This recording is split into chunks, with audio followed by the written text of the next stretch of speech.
Hello बच्चों, let's see this question. This question says that India has a strong geographical and historical link with its neighbors. Comment. तो इस question में एक statement given है जो कह रहा है कि इंडिया के बहुत ज्यादा स्ट्रॉन्ग जोग्राफिकल और हिस्टोरिकल लिंक है with its neighbours. So the key concept of the question is historical links of India with neighbors. So the India has a long history of international ties. It has also strong geographical and historical links for her neighbours.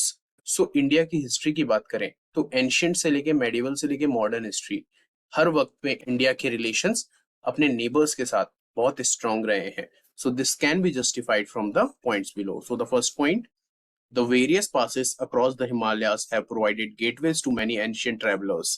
These routes have contributed in exchange of ideas and commodities since ancient times. तो हिमालयाज में जो passes हैं उनसे पहले बहुत सारे scholars जो होते थे, ट्रेवलर्स होते थे, इब्न बतूता और काफी सारे इंडिया आते थे और इंडिया के स्कॉलर्स अदर कंट्रीज में जाते थे. ये सिर्फ स्कॉलर्स को नहीं बल्कि जो कमोडिटीज हैं उन्हें भी एक जगह से दूसरी जगह एक्सचेंज करता था. And the second point, due to India's unique position in Asia, the ancient land routes passed through the north of India. जो इंडिया की सेंट्रल एशिया और एशिया में लोकेशन है वो एक यूनिक लोकेशन है. इसी कारण जो भी रूट जाते साउथ ईस्ट एशिया को सेंट्रल एशिया से जोड़ने के लिए वो इंडिया के नॉर्थ से जाते थे. And the third point, the ideas of the Upanishad, the Ramayana and Panchatantra and other Indian scriptures were known to the world in earlier times. Indian numerals as well as decimal system also crossed the border.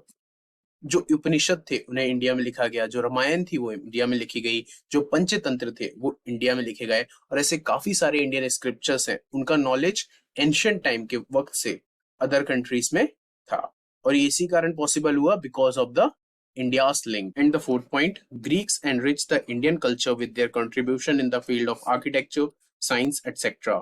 Islamic influence from West Asia is clearly visible in the architectural style of the dome, arc, etc. और जो Greek थे वो India आए और India में उन्होंने अपने तरीके का आर्किटेक्चर इंट्रोड्यूस किया और अपनी जो साइंस थी उसको भी इंट्रोड्यूस किया. इसी के साथ साथ इस्लामिक इन्फ्लुएंस भी हमें देखने को मिलता है कि ताजमहल, रेड फोर्ट, इन सभी जगह डोम, आर्क होती है जो कि इस्लामिक इन्फ्लुएंस को रिप्रेजेंट करती है. So these points shows that India has a strong geographical and historical link with its neighbor. I hope you understood well. Best of luck.